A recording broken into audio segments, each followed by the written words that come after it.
morning, everyone. Good morning, sir. Anyone who can lead the prayer? Okay. Lead the prayer. Yes, we are. Our Father who art in heaven, hallowed be thy name. Thy kingdom come, thy will be done on earth as it is in heaven. Give us this day our daily bread, and forgive us our trespasses, as we forgive those who trespass against us. And lead us not into temptation, but deliver us from evil. For thine is the kingdom, the praise, the Lord is with thee. Blessed is the one who comes in the name of Jesus. Holy Mary, Mother of God, pray for us sinners now and at the hour of our death. Lord, give the Father, the Son, and the Holy Spirit, as it was in the beginning, is now, and ever shall be, world without end. Good morning, everybody. Okay, you may take your seat. But before we go to our proper discussion, I will check your attendance rather. Okay, instead of checking you one by one, just tell me who is absent. Okay, who is absent from the class? Who? Okay. Sino pa? Who were absent? Either Rod and Lisa Daltas. And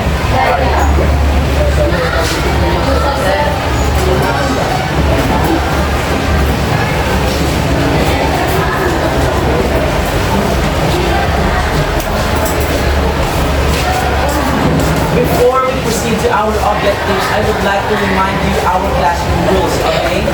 I always reminded you that if you are 5 minutes late in our class, you will be considered. But if you are 10 minutes late in class, you will be excluded in any group activity. Understood?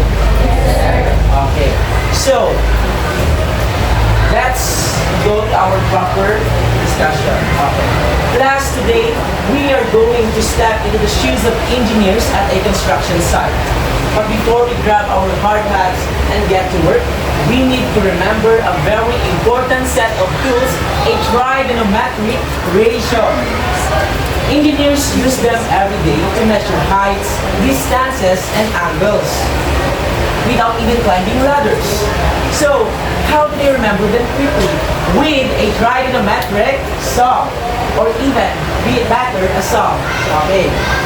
So, last, we will be able to sing a trigonometric song for us to be helpful to remember the basic sine, cosine, and tangent. Are you ready? Yes. Okay, so follow me after I sing, okay? Sokatowa, okay, you? Sokatowa. Okay, next line. Joshakao. Okay, 1, 2, 3, go. Joshakao. Sine, cosine, tangent. Okay, 1, 2, 3, go. Sine, cosine, tangent. Cosecant, secant, cotangent. Okay, 1, 2, 3, go. Cosecant, secant, cotangent. Okay, let's connect all lyrics. Okay, 1, 2, 3, go. Sokatowa, Joshakao. Sine, cosine, tangent, cosecant, secant, cotangent. Make it louder. Sokatowa, Joshakao. Sine, cosine, tangent, cosecant, secant, cotangent. Let's add some beat. Boys, you will stamp your feet twice and clap once. Girls, you will tap your arms twice and clap your hands once. Okay, like this. So, okay, that will be your work. Okay, just tap your arms twice, and boys, stamp your feet twice. Okay. Wait, girls. Let's try to our boys. Okay, 1, 2, 3, go. 1, 2. Just twice. 1, 2, 1. Once clap. Okay, 1, 2, 3, go. 1, 2. Very good. Girls, twice. Tap your arm here and clap once. Okay, 1, 2, 3, go. Very good. Okay, let's do it simultaneously while singing the trigonometric song. 1, 2, 1, 2, 3. go.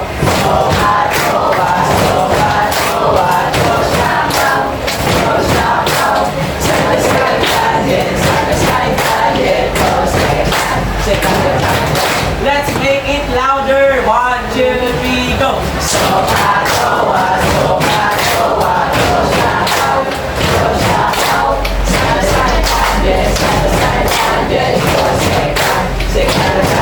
Okay, you sang it perfectly. Okay, so, and now, let's proceed to our learning objectives. Our objectives is very helpful for us to know what would be our topic for today. So everyone, can you read our learning objectives? Okay, start with this first bullet. 1, 2, 3, go.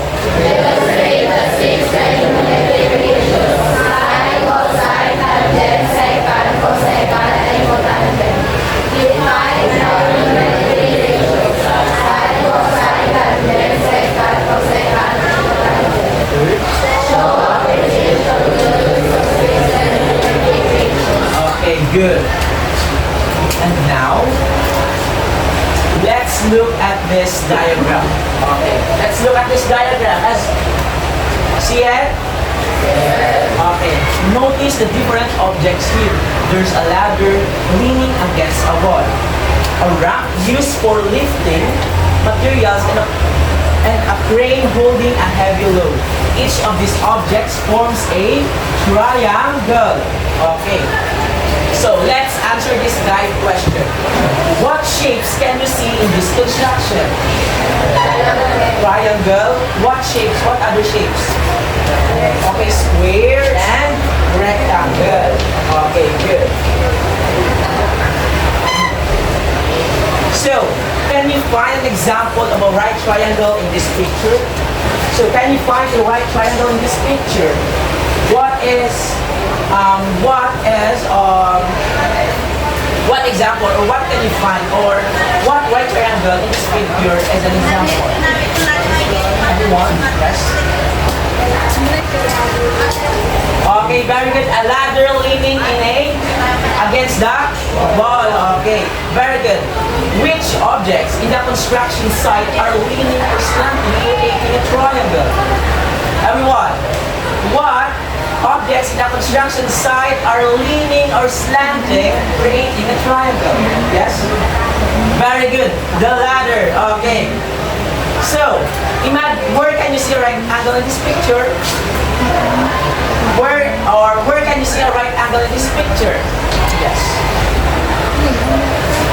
Okay. Yes, very good.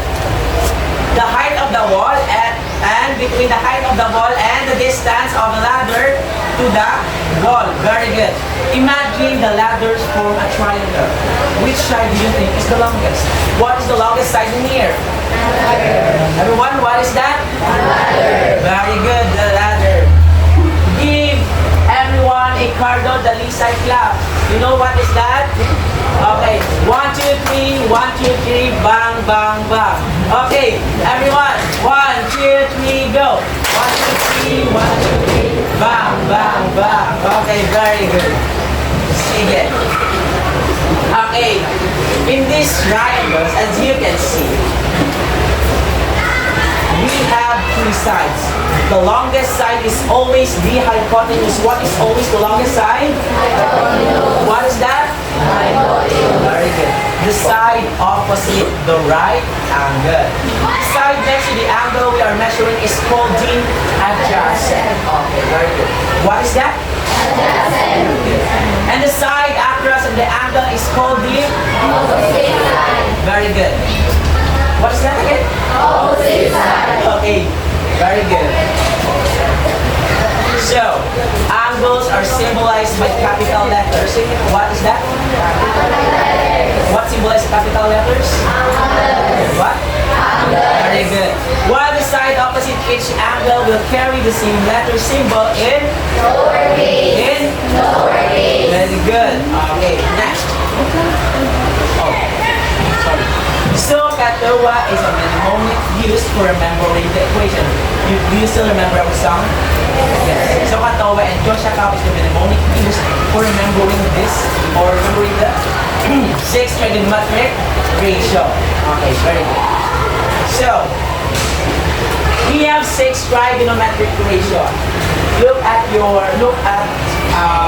the board, okay? So we have 6 trigonometric ratio. What is that? Sine,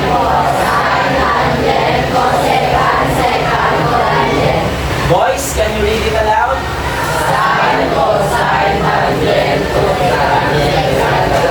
Girls.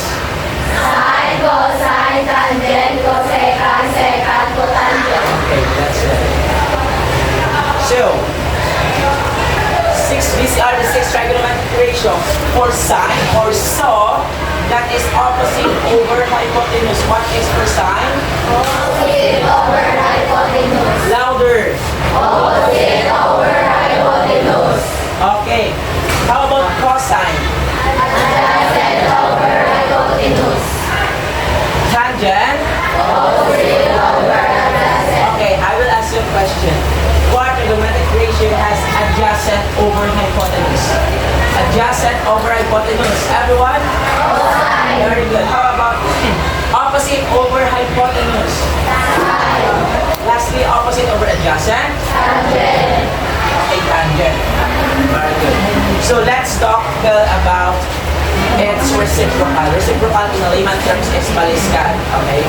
If the sine is opposite over hypotenuse, what is the cosecant? Reciprocal of sine. So what is the trigonometric ratio for sine? Opposite over? Okay, opposite over hypotenuse. So what would be the reciprocal of that? Hypotenuse over? Opposite. Okay, everyone. Hypotenuse over? Louder. What is that? That is the ratio of cosecant. How about secant? What is that? Reciprocal of? What? Reciprocal of? So what is the ratio of cosine? Adjacent over? Very good. Adjacent over hypotenuse. So what is the reciprocal of that? Okay, hypotenuse over? And that is? Secant. Okay, very good. How about cotangent? Reciprocal of? Everyone, what is that? What is the ratio of tangent? Louder. Very good. So what is the reciprocal of that? And that is our? Very good. That would be our cotangent. So they are just reciprocated. Okay, so for example, let's try finding it. Look at the blackboard. Okay? If the opposite side is 4 meters and the hypotenuse is 5 meters, what is the sine of theta?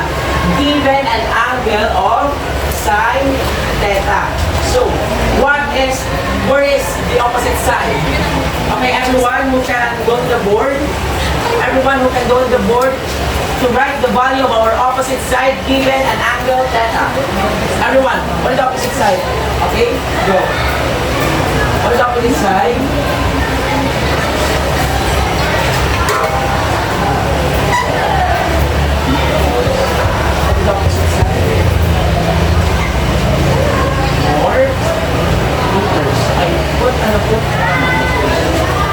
Okay, that's it. That is right? Correct? Very good. And the hypotenuse is 5 meters. Okay, who can write the value of the hypotenuse side? Okay, in boys. Okay.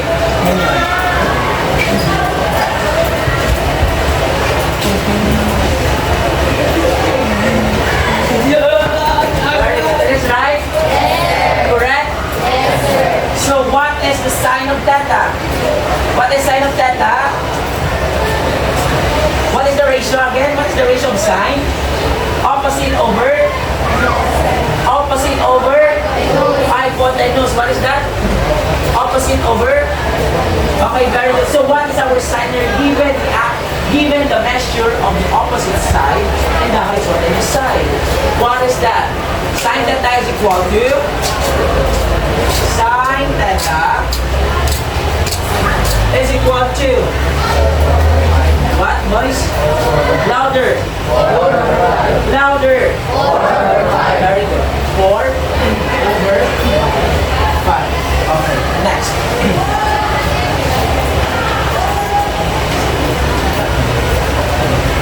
If the adjacent side is 3 meters, okay. Number 2, let's write it. Okay, if the adjacent side is 3 meters and the hypotenuse is 5 meters, what is the cosine of theta? So what are we looking for? What is asked? Okay, cosine. So cosine. So what is the value or what is the given value? What side of the triangle is given? Adjacent and? Okay, so who can write the value of those in this right triangle? Everyone who can write the adjacent side and also the hypotenuse side. Okay, Luigi.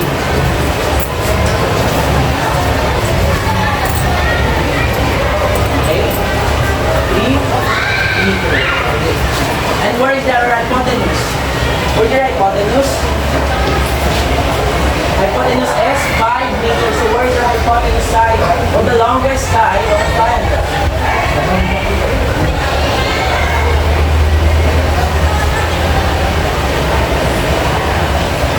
It is correct or not? Correct or not? Correct or not? So what is the question? What is the? What is the cosine of? Okay, cosine of theta. Cosine theta rather. So what is the ratio of our cosine? Very good. Adjacent over? Louder. So who can write in the board the value of what? Who can write in the board the value of cosine theta? Okay, anyone? From the girls. Okay.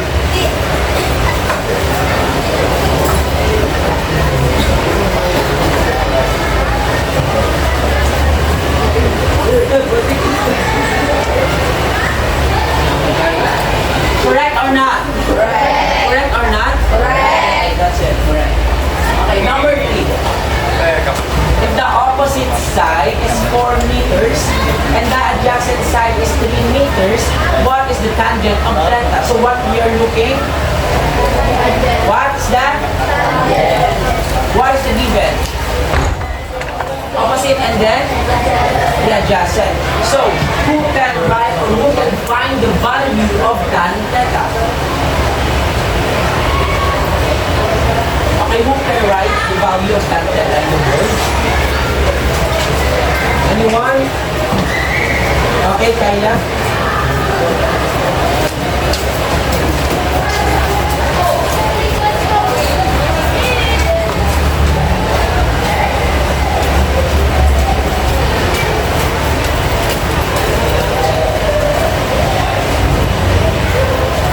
Is it correct or not?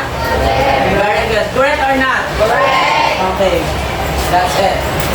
In finding the value of those trigonometric ratio, you should first find what is the given. Okay, what is given so that it is easy for you to identify the side of a triangle. Okay, so transition tornado. Okay, so we will have a group activity. Student will be divided into a group of 3 seated at their tables. Each group will receive a right triangle diagram, 3 miniature tracks labeled opposite, adjacent, and hypotenuse, and ratio card labeled sine, cosine, and tangent. Group will participate in a fun interactive game to identify the most basic trigonometric ratio. Okay, so let me call on the leaders, the 3 leaders that I assigned. Okay, Kyla, Ella, and Dasita. Please stand up. Okay. So, please go in front.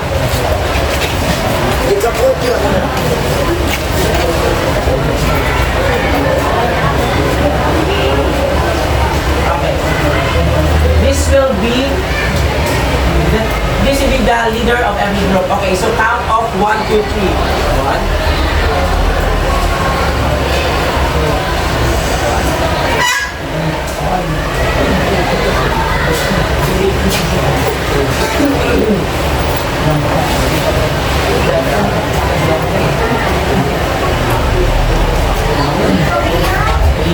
Okay?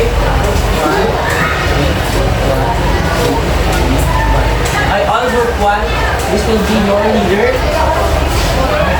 Group 2, this will be your leader. And group 3, okay. Group 1 will be here. Group 2 will be here. And group 3 is in the center. Okay. Go to your group mates without noise. Group 1 will be here.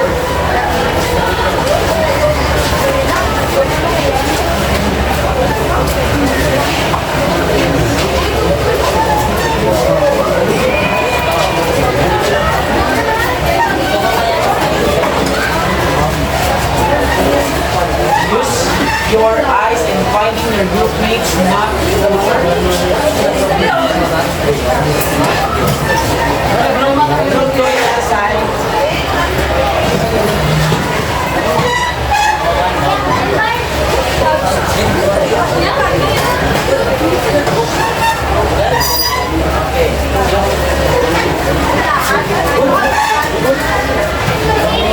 Is everyone is okay?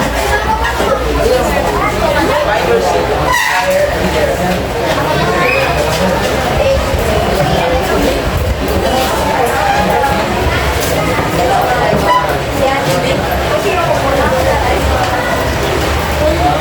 Okay. Each group is okay. Let me group check. Okay, group 1, where is it? Group 2, group 3. Okay, very good. Find your seat. Find your chair. Okay. Every group should collaborate and cooperate and engage. Understood? Okay, so each group is given the same triangle diagram. Okay? The teacher read a scenario describing a construction task. The group quietly discussed the correct ratio to use. Okay? Okay, group 1. Group 2. And group 3. Okay. Group 1. Okay, group 3. You can use the floor here. Group 1, you can use the floor here. Okay, here. And so you are late. You are there. Group 2, place your part of you. Okay, everyone, please cooperate. Go to your group. Group mates.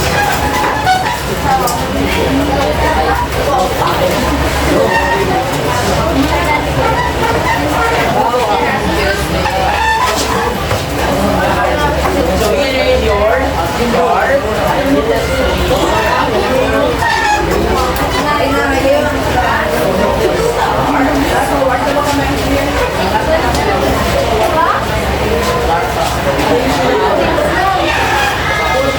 This is your graph.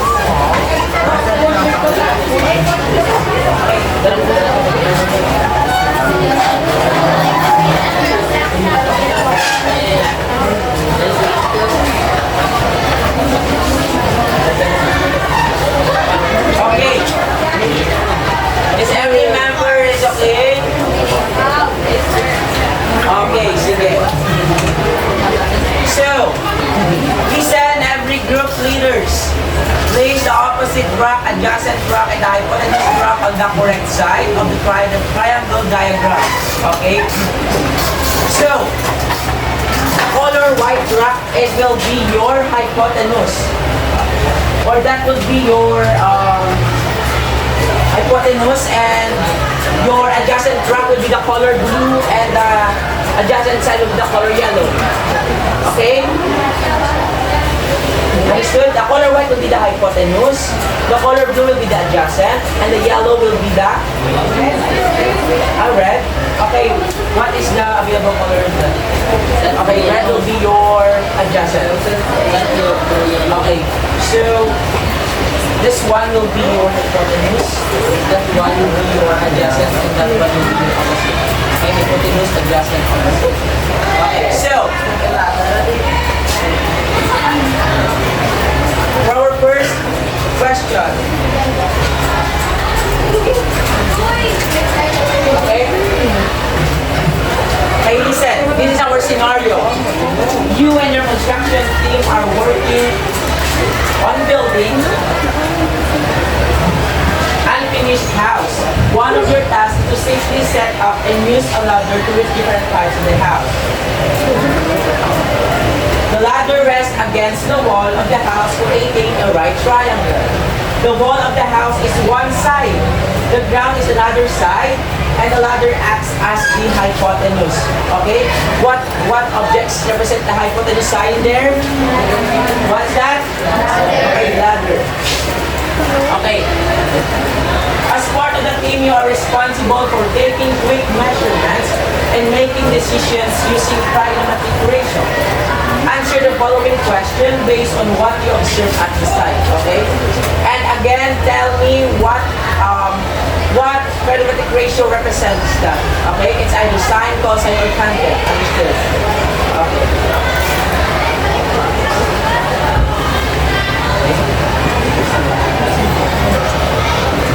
Okay. Yes.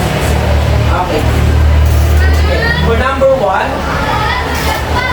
okay, this is your scenario. For number one, listen, every group leaders, the teams needs to know how high the ladder reaches on the wall of the house.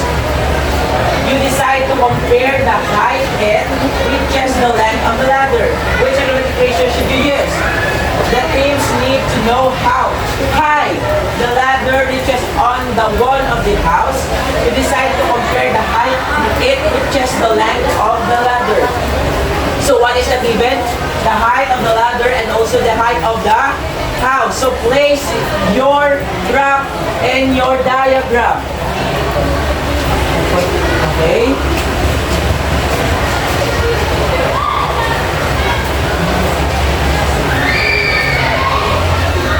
Again, okay, let me see.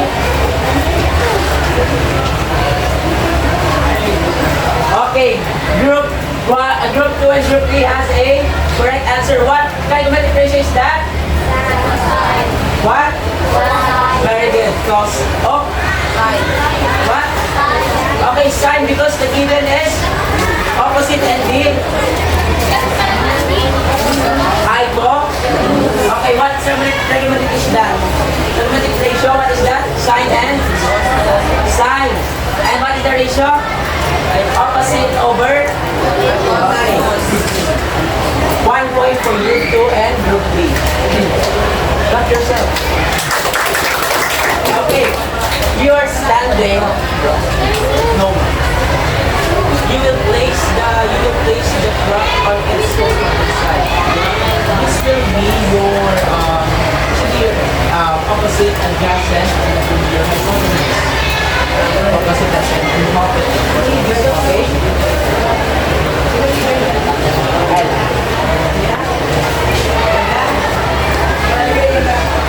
Here. Yes. Listen carefully. Okay. Next situation. You are standing at the base of the ladder, which is placed a certain distance away from the house. You want to compare the distance along the ground to the length of the ladder. Which ratio will help you?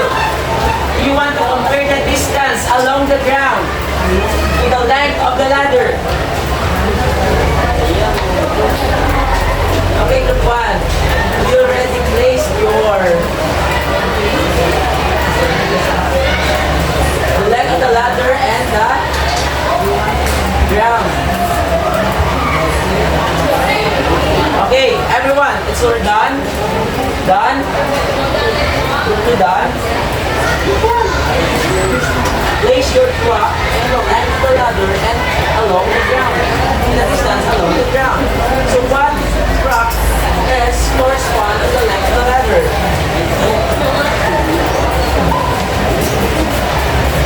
Okay.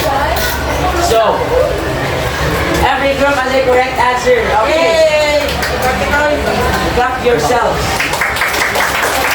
Other. Okay, so what is a given? What is a given side of a triangle? Adjacent and the. So what is the negative ratio used? Cosine. Very good. Clap yourself. Okay, next situation. Your foreman asks you to estimate how tall the house is. Based on how far you are standing from the edge of the ground, you compare the height of the house to your distance from it. What ratio are you using? You compare the height of the house to your distance from it. So what is the given? Okay? Quiet. Group 1 not yet finished. Where is your height? Height, select the ladder. Select the ladder. Where is your left ladder? And what side of that? What side is that? What side of triangle? It is hypotenuse, so place your hypotenuse block and the ladder. Okay. Okay, sorry group 1, but group 2 and group 3 got a correct answer. So what trigonometric ratio used? What is that? Very good, tangent. With the ratio of? Okay, opposite over adjacent. Okay. So group 2 and group 3, you are the top construction crew. Okay, so group 3 and group 1, sorry, but we need to start this without trigonometric ratio. Okay, please go back to your seat. Peter, please skip the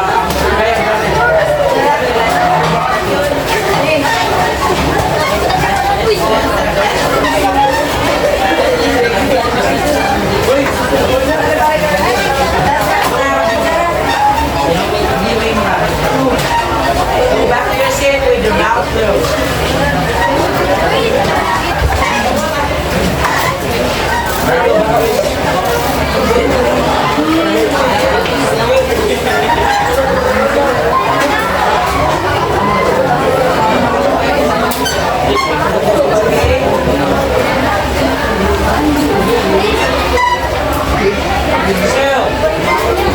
Everyone, please settle down.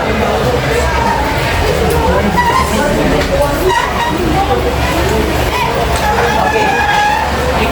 So let's summarize.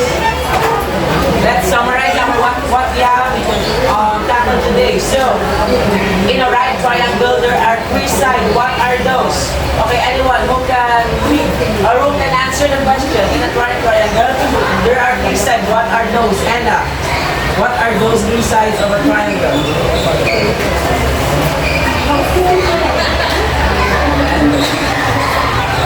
Okay, what's the 3 sides of a triangle? Louder. Okay, so if you are given an angle and you know the length of the opposite and the hypotenuse, which trigonometric ratio should you use? What trigonometric ratio should you use given an opposite side and the hypotenuse? Okay, listen up. Okay, sine. Okay, because the ratio of sine is opposite over. Okay, what is that? Opposite over hypotenuse. Okay, which sides do you compare when you're using the cosine ratio? Okay. Louder. Okay, what is that? Opposite over hypotenuse. Okay, that's it. So, again, what is the formula for tangent? Randy, what is the formula for tangent? Tangent. Opposite over? Okay, opposite over adjacent. Perfect. If you know the angle and the adjacent side, and you know which one the hypotenuse, what ratio you have? What ratio? Okay, very good. Adjacent over? Okay, what ratio is that? Or what ratio is that? Okay, cosine. So, why, in the phrase so katawa, what does each part stands for? So katawa, what does each part stands for?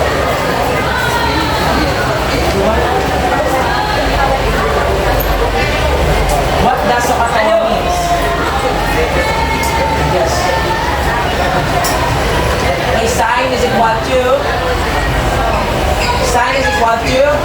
what ratio we use? What ratio used in this trigonometric ratio?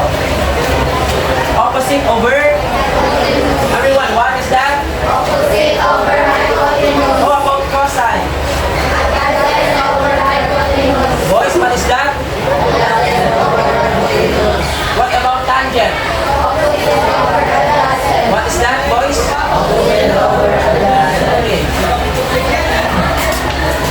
So, assess your learning. Write the correct trigonometric ratio or reciprocal function for its description. Each item is worth 2 points. Write your answer on 1/4 sheet of pad paper. Okay, everyone, get 1/4 sheet of pad paper. 1/4 sheet of pad paper. Everyone, please get your 1/4 sheet of pad paper.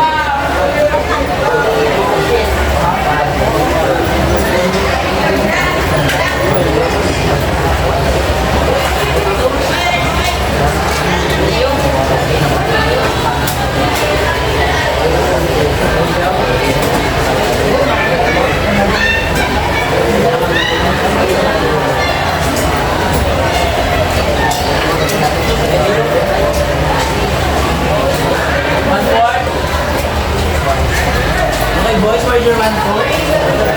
Okay. Girls, where's your 1/4?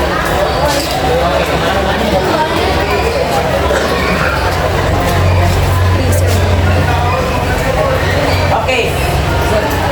Answer it in your 1/4 sheet of that paper.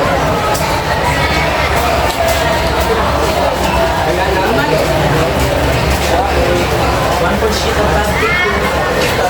Please answer.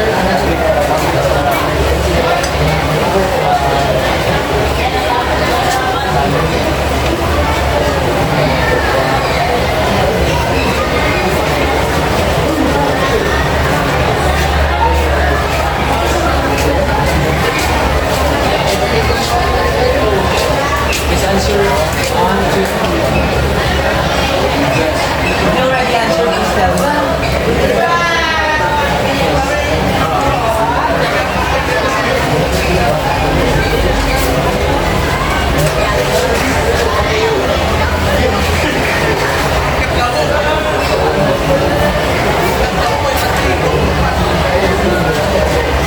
When you forgot something, just remember your song or the trigonometric song is Katawa, Kosha, Ka.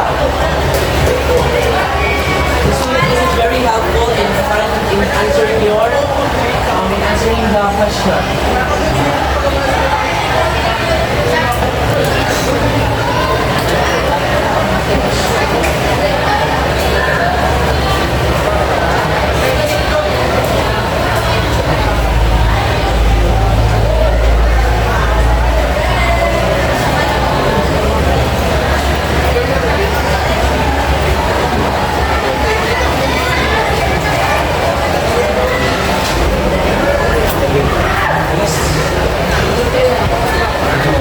Tell me if you already finished answering 1, 2, 3 because I will slide it to the next slide.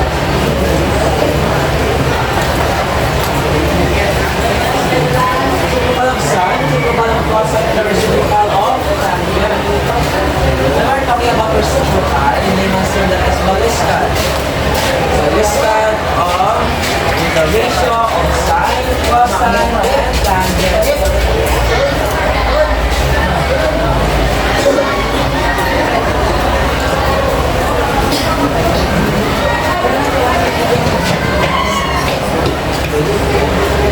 Reciprocal, we're talking about reciprocal.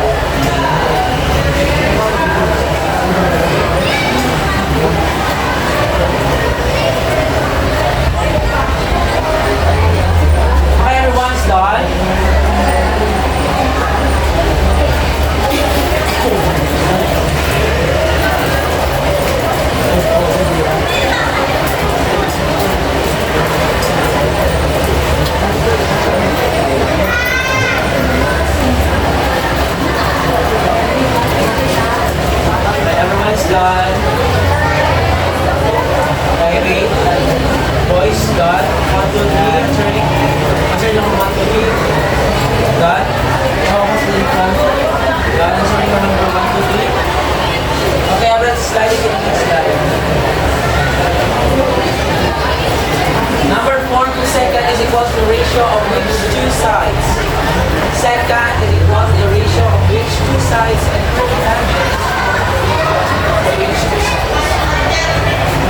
Cosecant, second is cotangent. Cosecant is the reciprocal of sine. Second is the reciprocal of cosine. And cotangent is the reciprocal of tangent.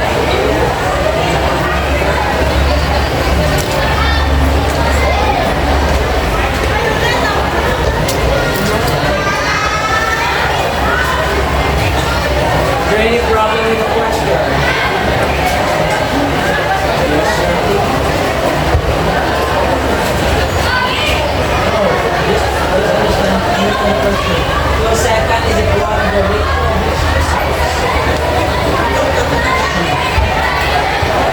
Just get one to three. The second, we are talking about the second, the reciprocal of sine, the reciprocal of cosine, the reciprocal of tangent.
Everyone done? Is everyone done?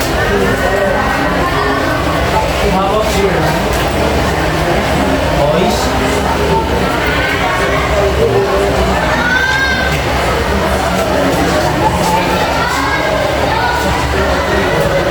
Everyone done?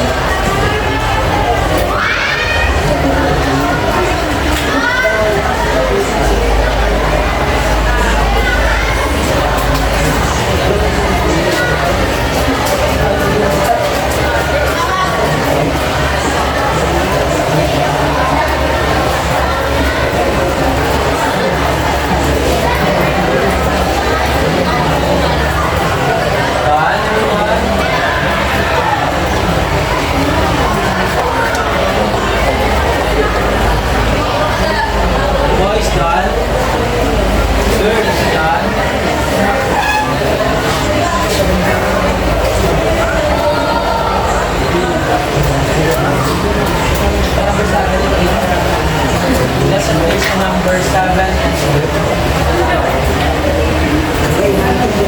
8. Case number 7 and 8.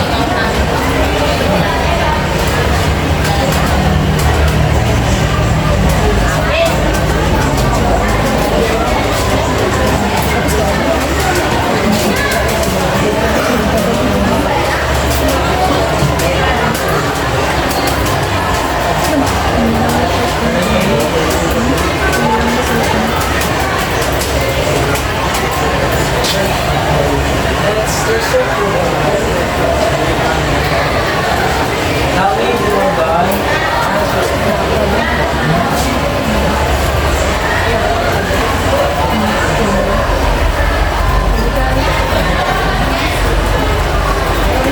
You can just reciprocate it.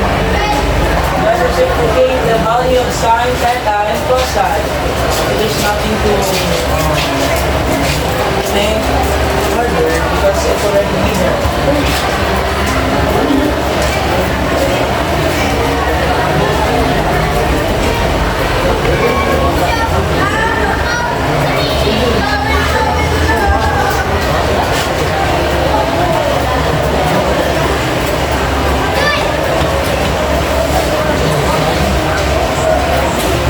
Let's reciprocate it.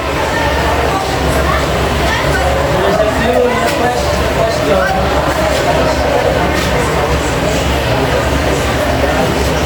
Okay, sorry. That's number 3. If cosine theta is equal to adjustment for hypotenuse, then secant theta is equal to, that will be the number 9. Okay? Number 9. Sorry. Typo.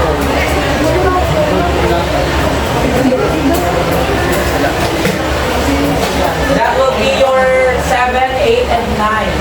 Okay? I did not change the word for that.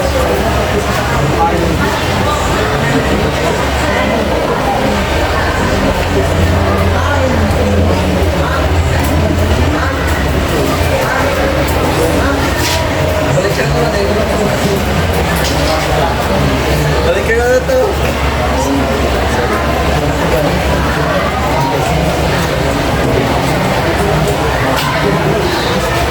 Is everyone done? Everyone done?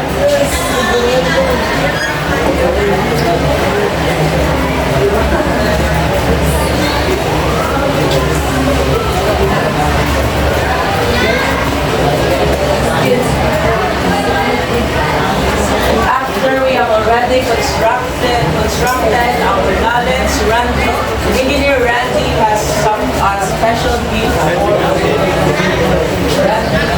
Engineer Randy rather has a special gift for you.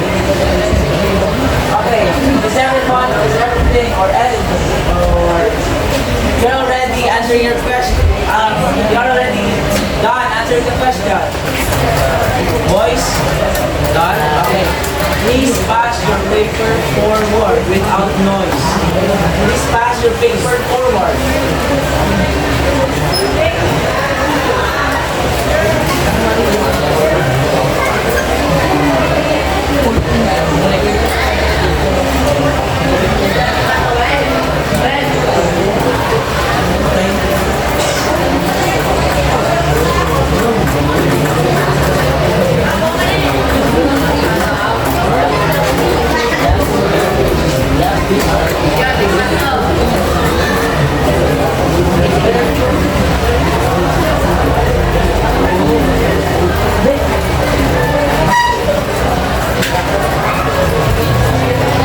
All papers here.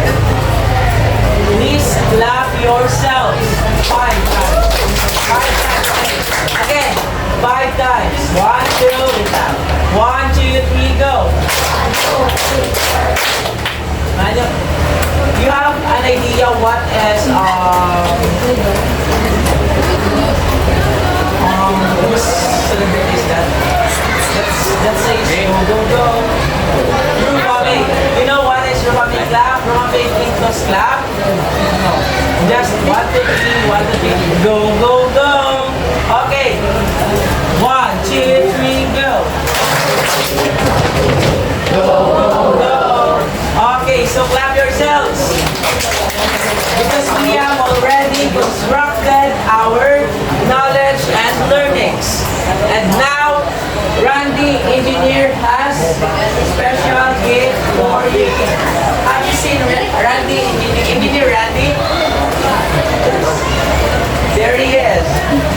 Meet your itinerante. Hi, Hey, brother Johnny. Hi to him. Here's one. Okay. So, let us pray.